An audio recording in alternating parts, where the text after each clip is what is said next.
आदरणीय उपराष्ट्रपति जी, आदरणीय स्पीकर महोदय, मंच पर विराजमान सभी वरिष्ठ महानुभाव और 140 करोड़ देशवासियों के प्रतिनिधि, सभी माननीय सांसदगण, आपको और देशवासियों को गणेश चतुर्थी की अनेक अनेक शुभकामनाएं।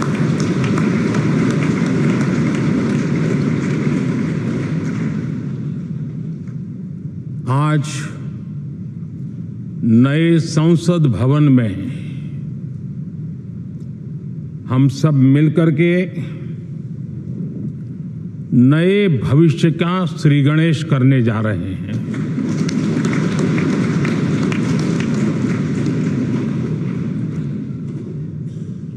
आज हम यहां विकसित भारत का संकल्प दोहराना, फिर एक बार संकल्पबद्ध होना और उसको परिपूर्ण करने के लिए जी जान से जुटने के इरादे से नए भवन की तरफ प्रस्थान कर रहे हैं।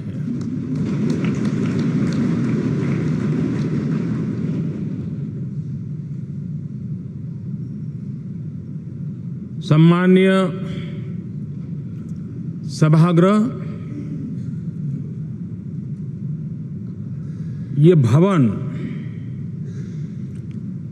और उसमें भी ये सेंट्रल हॉल एक प्रकार से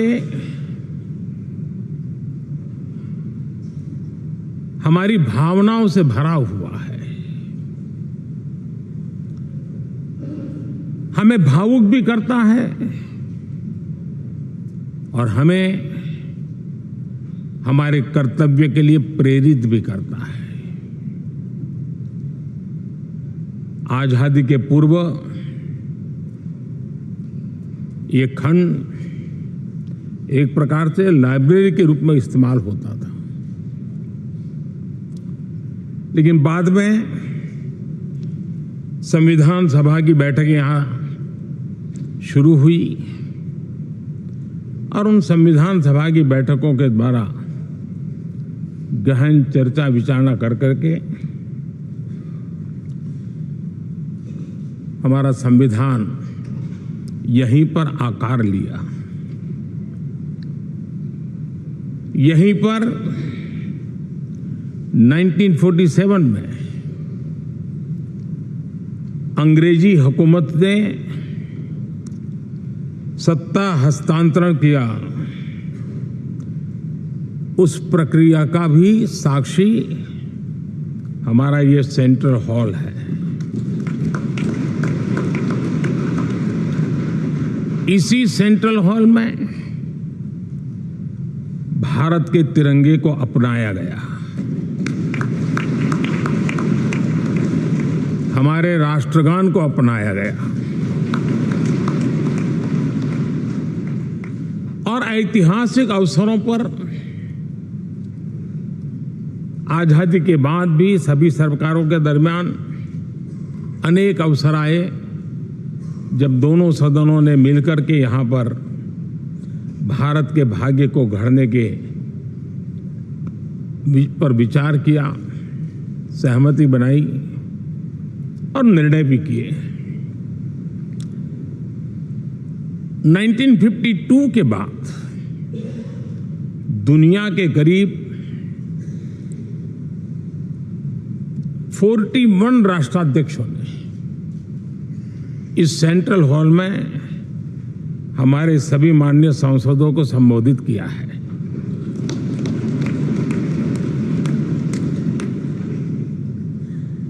हमारे राष्ट्रपति महोदयों के द्वारा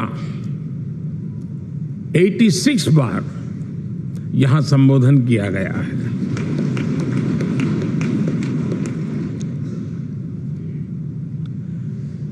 बीते 7 दशकों में जो भी साथी इन जिम्मेवारियों से गुजरे हैं, जिम्मेवारियों को संभाली है, अनेक कानूनों, अनेक संशोधन और अनेक सुधारों का हिस्सा रहे हैं। अभी तक लोकसभा और राज्यसभा ने मिलकर करीब करीब 4000 से अधिक कानून पास किए हैं।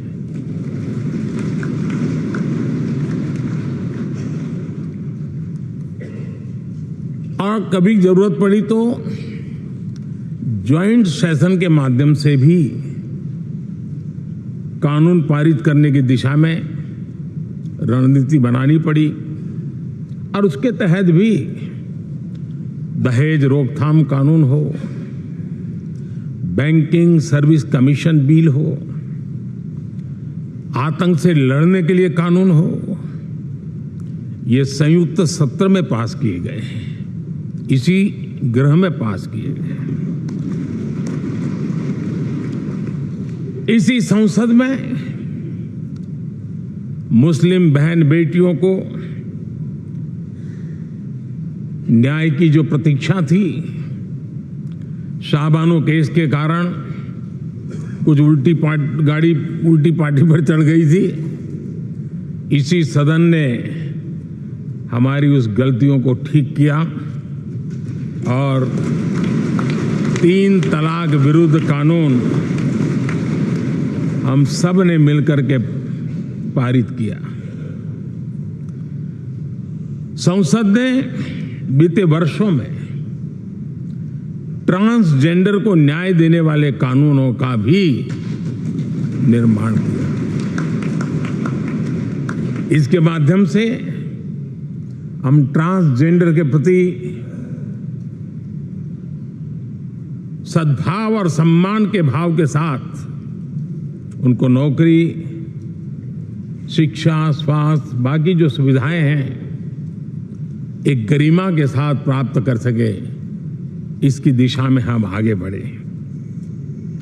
हम सभी ने मिलकर हमारे दिव्यांग जनों के लिए भी उनकी जरूरतों को देखते हुए, उनके एस्पिरेशंस को देखते हुए ऐसे कानूनों का निर्माण किया जो उनके लिए उज्जवल भविष्य की गारंटी बन रहे हैं। आर्टिकल 370 हटाने से लेकर वो विषय ऐसा रहा जो शायद ही कोई दशक ऐसा होगा कि चर्चा न हुई हो, चिंता न हुई हो और मांग न हुई हो। आक्रोश भी व्यक्त हुआ, सभागृह में भी हुआ, सभागृह के बाहर भी हुआ। लेकिन हम सबका सौभाग्य है कि हमें सदन में आर्टिकल 370 से मुक्ति पाने का, अलगाववाद, आतंकवाद के खिलाफ लड़ाई लड़ने का एक बड़ा महत्वपूर्ण कदम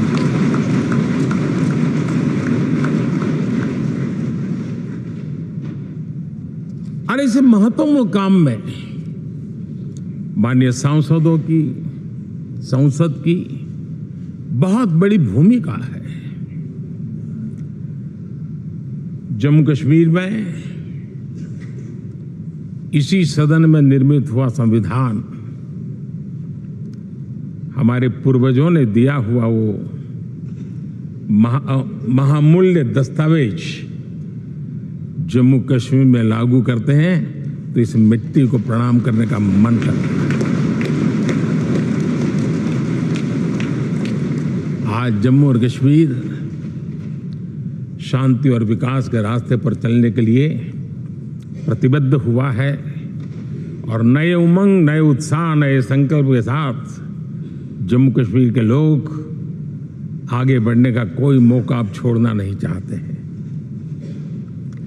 ये दिखाता है कि संसद के सदस्यों ने मिलकर के संसद के भवन में कितने महत्वपूर्ण काम किए हैं। माननीय सांसदगण,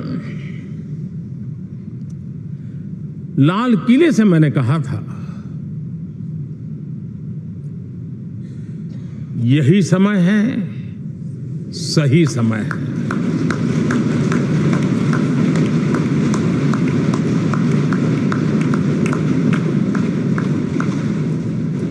एक के बाद एक घटनाओं की तरफ हम नजर करेंगे।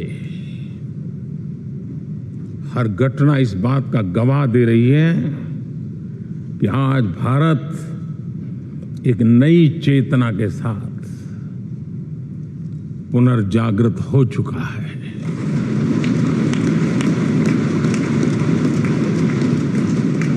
भारत नई ऊर्जा से भर चुका है और यही चेतना, यही ऊर्जा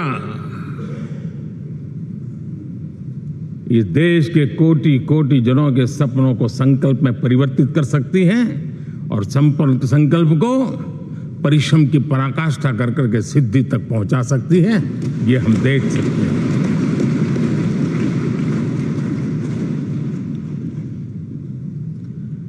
और मेरा विश्वास है, देश जिस दिशा में चल पड़ा है, इच्छित परिणाम अवश्य प्राप्त होंगे।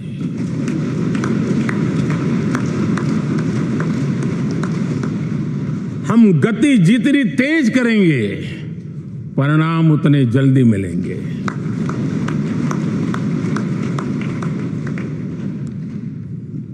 आज भारत 5वीं अर्थव्यवस्था पर पहुंचा है, लेकिन पहले 3 में पहुंचने के संकल्प के साथ बढ़ रहा है।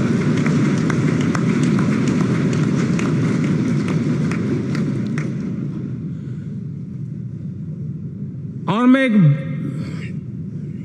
जिस स्थान पर बैठा हूं, जो जानकारियां प्राप्त होती है, उसके आधार पर विश्व के गणमान्य लोगों से बातचीत करता हूं, उसके आधार पर मैं बड़े विश्वास से कह रहा हूं, हम में से कुछ लोगों की निराशा हो सकती है, लेकिन दुनिया आश्वस्त है कि भारत टॉप 3 में पहुंच के रहेगा।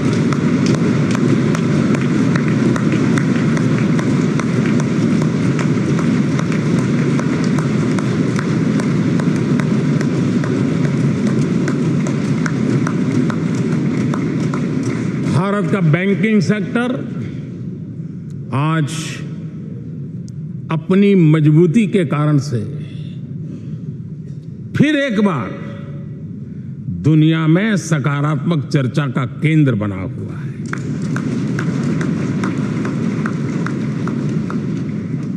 भारत का गवर्नेंस का मॉडल, यूपीआई, डिजिटल स्टैक, मैं इस G20 में देख रहा था, मैंने बाली में भी देखा। टेक्नोलॉजी की दुनिया को लेकर के भारत का नौजवान जिस प्रकार से आगे बढ़ रहा है, पूरे विश्व के लिए कौतुक भी है, आकर्षण भी है और स्वीकृति भी है।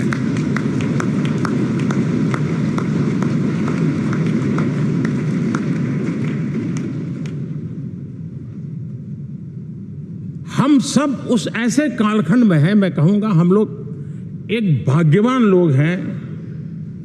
ऐसी भाग्यवान समय में हमें कुछ दायित्व निभाने का अवसर आया है और हमारा सबसे बड़ा भाग्य है कि आज इंडियन एस्पिरेशंस उस ऊंचाई पर हैं जो शायद पिछले 1000 साल में नहीं रहे होंगे।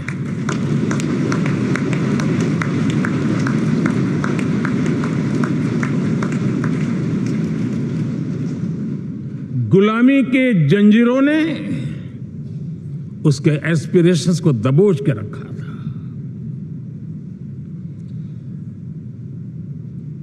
उसकी भावनाओं को तहस नहस कर दिया था। आजाद भारत में अपने सपने संजो रहा था, चुनौतियों से जूझ रहा था, लेकिन मिलकर के आज जहां पहुंचे हैं, अब वहां वो रुकना नहीं चाहता है। वो एस्पिरेशनल सोसाइटी के साथ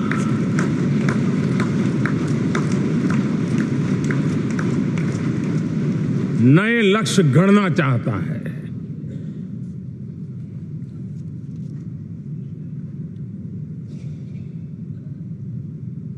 जब एस्पिरेशन सोसाइटी सपने संजोते ही हो, संकल्प लेकर के निकल पड़ी हो, तब पुराने कानूनों से मुक्ति पाकर नए कानूनों का निर्माण करके उज्जवल भविष्य के लिए एक मार्ग प्रशस्त करने का दायित्व हम सभी सांसदों का सविशेष होता है। संसद में बनने वाला हर कानून, संसद में होने वाली हर चर्चा, संसद से जाने वाला हर संकेत इंडियन एस्पिरेशन को बढ़ावा देने के लिए ही होना चाहिए। ये हम सबकी भावना भी है, कर्तव्य भी है और एक एक देशवासी की हमसे अपेक्षा भी है।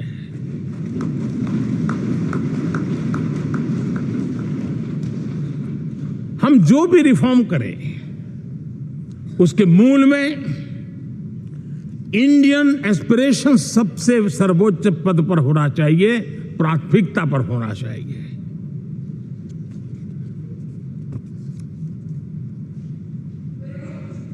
लेकिन मैं बहुत सोच समझ करके कहना चाहता हूं, क्या कभी छोटे कैनवास पर कोई बड़ा चित्र बना सकता है क्या?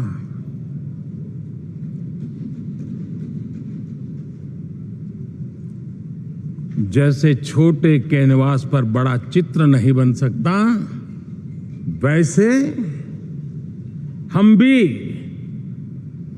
अगर हमारे सोचने के कैनवास को बड़ा नहीं कर सकते तो भव्य भारत का चित्र भी हम नहीं अंकित कर सकते।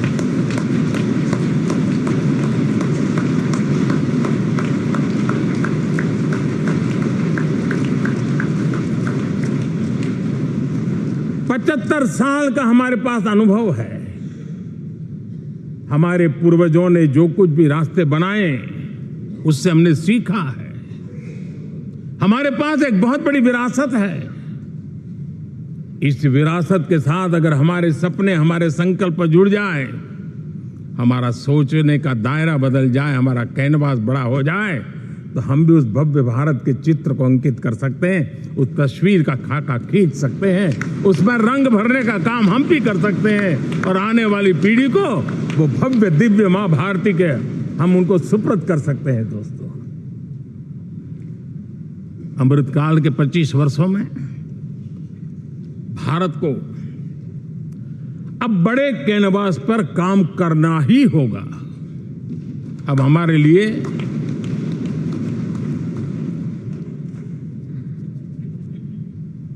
छोटी छोटी चीजों में उलझना वो वक्त चला गया है। हमें आत्मनिर्भर भारत बनाने के लक्ष्य को सबसे पहले परिपूर्ण करना चाहिए और हमसे शुरुआत होती है, हर नागरिक से शुरुआत होती है। और आज दुनिया में भी एक समय ऐसा था कि लोग मुझे कहते थे, हमारे बड़े बड़े बुद्धिजीवी और अर्थशास्त्री लिखते थे कि मोदी आत्मनिर्भर की बात करता है तो मल्टीलेटरलिज्म के सामने चुनौती तो बन नहीं जाएगा, ग्लोबल इकोनॉमी के जमाने में ठीक तो नहीं होगा। लेकिन 5 साल के भीतर भीतर देखा, दुनिया भारत के आत्मनिर्भर मॉडल की चर्चा करने लग गई है।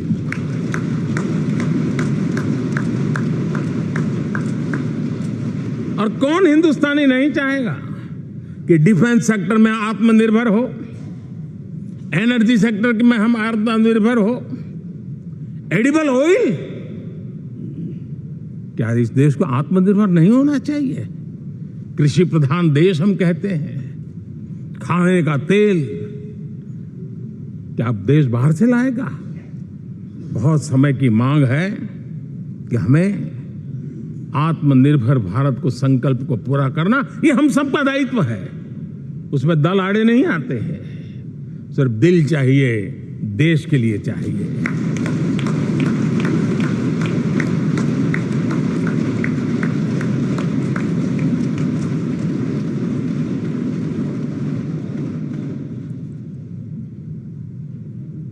हमें अब मैन्युफैक्चरिंग सेक्टर में दुनिया में सर्वश्रेष्ठ बनने की दिशा में ही कदम रखने होंगे। और मैंने एक बार लाल किले से कहा था, जीरो डिफेक्ट जीरो इफेक्ट। हमारे प्रोडक्ट में कोई डिफेक्ट ना हो, हमारी प्रक्रिया में पर्यावरण पर कोई इफेक्ट ना हो, ऐसा जीरो डिफेक्ट जीरो इफेक्ट वाला हमें दुनिया के सामने मैन्युफैक्चरिंग क्षेत्र में जाना हो। हमारे डिजाइनर, हमारे यहां निर्माण हो रही डिजाइन्स, हमारे सॉफ्टवेयर, हमारे एग्रीकल्चर प्रोडक्ट्स, हमारे हस्तशिल्प, हर क्षेत्र में अब हमें वैश्विक मापदंडों को पार करने के इरादे से ही चलना चाहिए। तब जाकर के विश्व के अंदर हम अपना झंडा फहरा सकते हैं। मेरे गांव में मेरा सबसे अच्छा माल हो, इतनी बात नहीं चलेगी। मेरे राज्य में मेरा सबसे अच्छा प्रोडक्ट नहीं चलेगा। मेरे देश में मेरा सबसे अच्छा प्रोडक्ट नहीं चलेगा। दुनिया में मेरा प्रोडक्ट सबसे अच्छा होगा। ये भाव मुझे पैदा है।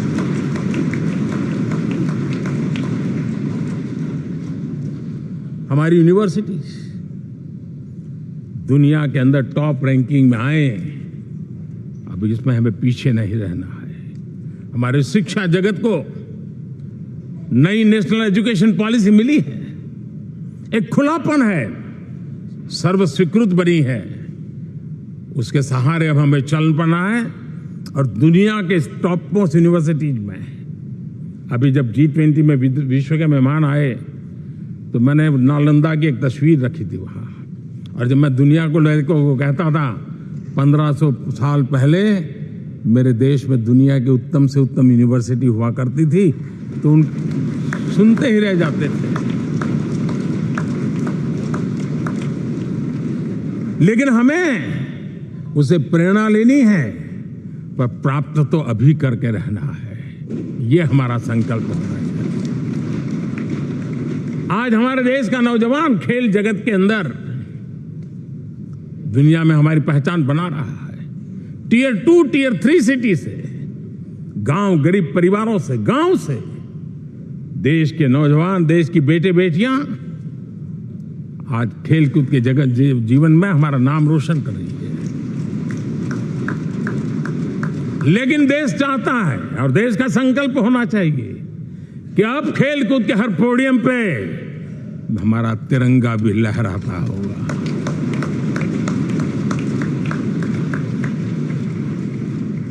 हमें अब पूरा हमारा दिमाग क्वालिटी पर फोकस करना ही होगा, ताकि हम विश्व की आशा अपेक्षाओं के अनुकूल और भारत के सामान्य मानव के जीवन में भी क्वालिटी ऑफ लाइफ के प्रति जो एस्पिरेशन बढ़ा है उसको हम एड्रेस कर पाए।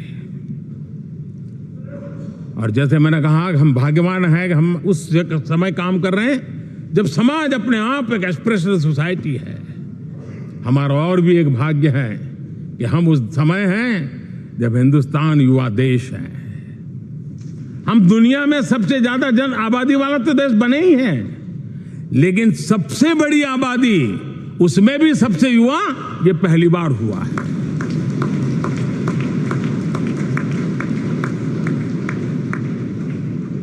जिस देश के पास ये युवा शक्ति हो, युवा सामर्थ्य हो, तब हमें उसकी टैलेंट पे भरोसा है, हमें उसकी संकल्प शक्ति पे भरोसा है, उसकी साहस में हमें भरोसा है। और इसलिए हम चाहते हैं कि दुनिया में भारत का युवा अग्रिम पंक्ति में नजर आना चाहिए, वो स्थिति पैदा होनी चाहिए। आज पूरी दुनिया को स्किल मैन पावर की बहुत बड़ी जरूरत है और भारत विश्व की इस आवश्यकता की पूर्ति के लिए अपने आप को सज्ज कर सकता है, और उन आवश्यकताओं को पूरी कर करके दुनिया में अपनी एक जगह भी बना सकता है। और इसलिए विश्व में उनकी आवश्यकता के लिए किस प्रकार के मैन पावर की जरूरत है, किस प्रकार के उनको ह्यूमन रिसोर्स की जरूरत है, उस स्किल मैपिंग का काम भी चल रहा है। और उस स्किल मैपिंग के अनुसार भारत के अंदर स्किल डेवलपमेंट की तरफ हम बल दे रहे हैं। और जितना ज्यादा हम स्किल डेवलपमेंट पर बल देंगे, भारत के नौजवानों का सामर्थ्य विश्व में अपना डंका बजाने में कोई कमी नहीं रखेगा। और हिंदुस्तानी जहां गया है उसने अच्छाई की छाप छोड़ी है, कुछ कर गुजरने की छाप छोड़ी है। ये सामर्थ्य हमारे अंदर पहले से पड़ा हुआ है। और हमारे पहले जो लोग गए हैं उन्होंने इससे छवि भी बना के रखी हुई है।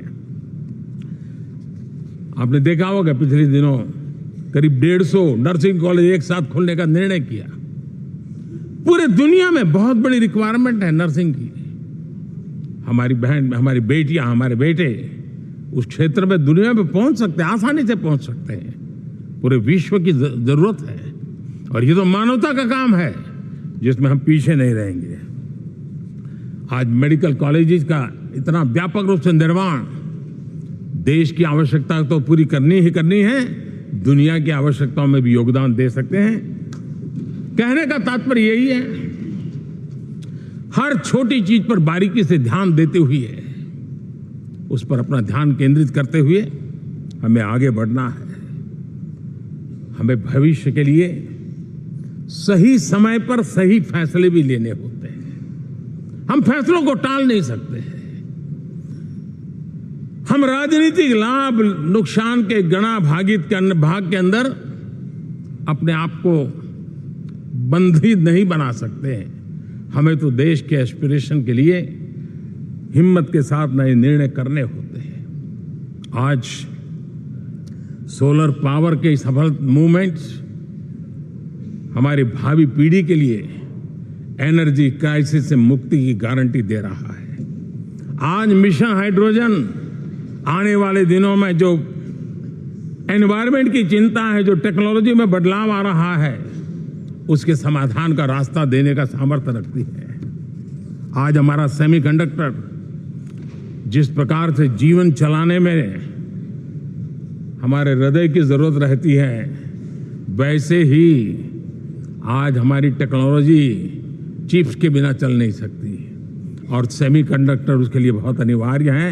उस दिशा में हम आगे जाकर के इलेक्ट्रॉनिक मैन्युफैक्चरिंग में कोई रुकावट ना आए और जीवन कहीं अटक न जाए, उसलिए एक बहुत बड़ी मात्रा में हम काम कर रहे हैं। जल जीवन मिशन, हर जिले में 75 अमृत सरोवर, हमारी भावी पीढ़ी को, हमारे बच्चे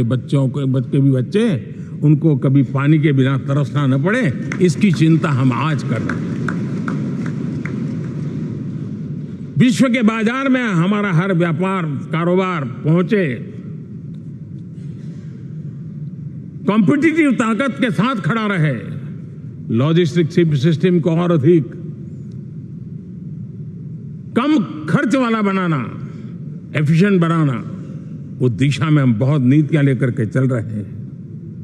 आज समय की मांग है कि भारत का एक ऐसा भारत का हम निर्माण करें। नॉलेज, इनोवेशन, ये समय की मांग है और दुनिया में हमें अग्रिम पंक्ति में जाने का ये रास्ता भी है। और इसीलिए पिछले हमने समय नेशनल एजुकेशन पॉलिसी के साथ साथ टेक्नोलॉजी के बढ़ावे के लिए हमने रिसर्च और इनोवेशन का एक कानून भी पारित किया है, ताकि हमारे देश के नौजवानों को इस इनोवेशन के और चंद्रयान 3 की सफलता के बाद देश के नौजवानों के मन में विज्ञान की तरफ आकर्षण बढ़ रहा है। हमें मौका गंवाना नहीं है। हमारी युवा पीढ़ी को हमने रिसर्च और इनोवेशन के लिए पूरे अवसर देने हैं और इस इकोसिस्टम को बनाने के लिए हमने एक उज्जवल भविष्य के निर्माण की नींव रखी है। आदरणीय बंधुगण, सामाजिक न्याय ये हमारी पहली शर्त है। बिना सामाजिक न्याय, बिना संतुलन, बिना समभाव, बिना समत्व हम इच्छित परिणामों को घर के भीतर प्राप्त नहीं कर सकते। लेकिन सामाजिक न्याय की चर्चा बहुत सीमित बन के रह गई। हमें उसको व्यापक रूप में देखना होगा। हम किसी गरीब को कोई सुविधा दें, किसी समाज में दबे कुचले व्यक्ति को कोई सुविधा दें, वो तो सामाजिक न्याय की एक प्रक्रिया है। लेकिन उसके घर तक पक्की सड़क बन जाए ना, वो भी सामाजिक न्याय के लिए उसको मजबूती देती है। उसके घर के नजदीक में बच्चों के लिए अगर स्कूल खुल जाए तो वो भी उसको सामाजिक न्याय की मजबूती देती है। उसको बिना खर्च अगर आरोग्य में समय की जरूरत पड़े वो मिले, तब जाकर के सामाजिक न्याय की मजबूती मिलती है। और इसलिए जिस प्रकार से समाज व्यवस्था में सामाजिक न्याय जरूरत है, वैसा ही राष्ट्र व्यवस्था में सामाजिक न्याय की आवश्यकता है। अब देश का कोई हिस्सा पीछे रह जाए, अविकसित रह जाए, ये भी सामाजिक न्याय के खिलाफ है।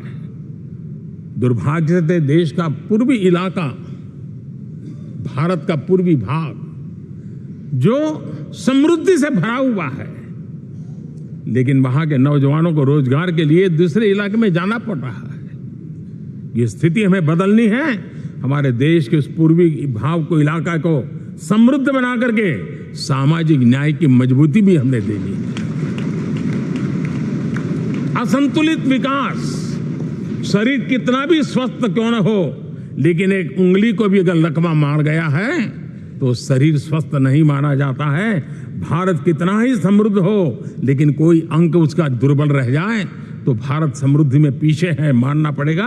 और इसलिए हम सर्वांगीण विकास के पक्ष में, सामाजिक न्याय की उस ऊंचाई को प्राप्त करने के पक्ष में, दिशा में हमें आगे बढ़ना है। चाहे पूर्वी भारत हो, चाहे नॉर्थ ईस्ट हो, हमें उन चीजों को प्राप्त करना। और उसीलिए जो रणनीति कितनी सफल हुई है, 100 एस्पिरेशनल डिस्ट्रिक्ट पर विशेष काम किया, नौजवान अफसरों को लगाया गया, एक स्ट्रेटेजी बनाई गई। आज दुनिया उस मॉडल की चर्चा कर रही है। और आज 100 डिस्ट्रिक्ट, देश के कोने कोने में जो पीछे माने जाते थे, उसको बोझ मान लिया गया था। आज स्थिति ये बनी है कि 100 डिस्ट्रिक्ट अपने अपने राज्य में लीड कर रहे हैं, राज्य की एवरेज से भी ऊपर जा रहे हैं। और इस सफलता को देख करके, सामाजिक न्याय की इस भावना को मजबूत करते हुए 100 डिस्ट्रिक्ट में से आगे बढ़ करके अब जमीनी स्तर पर ले जाने के लिए 500 ब्लॉक तक उनको एस्पिरेशनल डिस्ट्रिक्ट ब्लॉक के नाते आइडेंटिफाई करके उसको मजबूती करने देने का काम चल रहा है। और मुझे विश्वास है ये एस्पिरेशनल ब्लॉक्स हैं, वो एक विकास का नया मॉडल बनने वाले हैं। वो एक प्रकार से देश के विकास के एक नए ऊर्जा केंद्र बनने की संभावना रखते हैं। और उस दिशा में भी हम आगे बढ़ रहे हैं।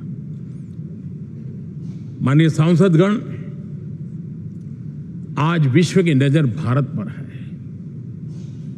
शीत युद्ध के समय हमारी पहचान कूटनिरपेक्ष देश के रूप में रही। उस समय की जो जरूरत थी, उसके जो लाभ होने थे, उस समय से हम गुजरे हैं। लेकिन अब भारत का स्थान कुछ और बना है। और इसलिए उस समय कूटनिरपेक्ष की अवस्था आवश्यक होगी। आज हम उस नीति को लेकर के चल रहे हैं, जिस नीति को अगर हमें पहचानना है तो विश्व मित्र के रूप में हम आगे बढ़ रहे हैं। हम दुनिया से मित्रता कर रहे हैं, दुनिया हमारे में मित्र खोज रही है। ये शायद विश्व में एक भारत ने, और दूरी नहीं, हो सके उतनी निकटता, उस रास्ते पर चल करके भी हम अपने विश्व मित्र के रूप में भाव आज सफलतापूर्वक आगे बढ़ा रहे हैं। और मुझे लगता है कि इसका लाभ आज भारत को हो रहा है। भारत आज दुनिया के लिए एक स्टेबल सप्लाई चेन के रूप में उभर रहा है। और आज विश्व की ये जरूरत है। और उस आवश्यकता की पूर्ति करने का काम G20 में भारत ग्लोबल साउथ के आवाज बनकर के उभरा है। ये बीज G20 समिट में जो बीज बोया गया है, मेरे देशवासी आने वाले समय देखेंगे कि वो ऐसा वटवृक्ष बनने वाला है, ऐसा वटवृक्ष बनने वाला है, विश्वास का ऐसा वटवृक्ष बनने वाला है जिसकी साया में आने वाली पीढ़ियां सदियों तक एक गर्व के साथ अपना सीधा तान करके खड़ी रहेगी। ये मुझे विश्वास है।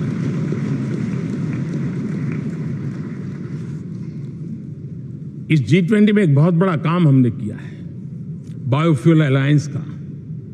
हम विश्व के नेतृत्व करते रहे, दिशा दे रहे हैं और विश्व को बायोफ्यूल अलायंस में दुनिया के सभी देश देखते ही देखते उसकी सदस्यता ले रहे थे और एक बहुत बड़ा आंदोलन खड़ा होने जा रहा है और जिसका नेतृत्व ये हमारा भारत कर रहा है।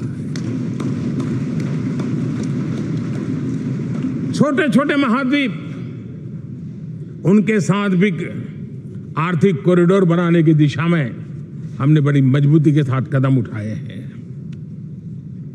आदरणीय बंधुगण,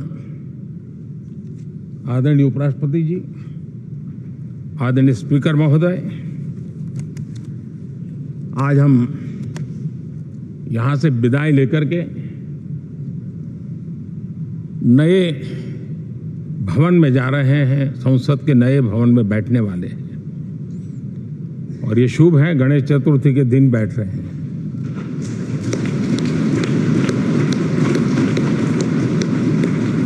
लेकिन मैं एक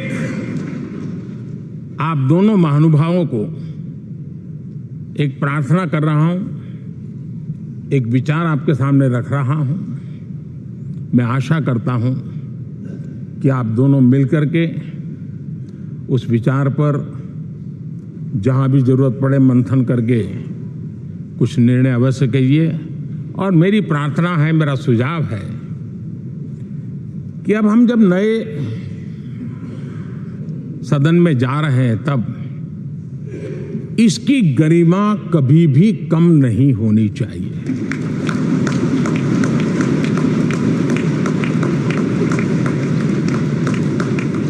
इसे सिर्फ पुरानी पार्लियामेंट कहकर के छोड़ दें, ऐसा नहीं होना चाहिए। और इसलिए मेरी प्रार्थना है कि भविष्य में अगर आप सहमति दे दोनों महानुभाव, तो इसको संविधान सदन के रूप में जाना जाए।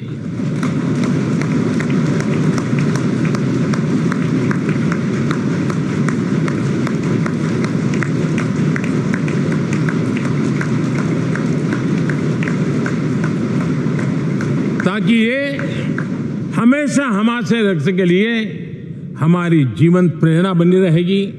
और जब संविधान सदन कहेंगे तब उन महापुरुषों का याद भी उसके साथ जुड़ जाएगी जो कभी संविधान सभा में यहां बैठा करते थे, गणमान्य महापुरुष बैठा करते थे। और इसलिए भावी पीढ़ी को ये तोहफा भी देने का अवसर हमें जाने नहीं देना चाहिए। मैं फिर एक बार इस पवित्र भूमि को प्रणाम करता हूं।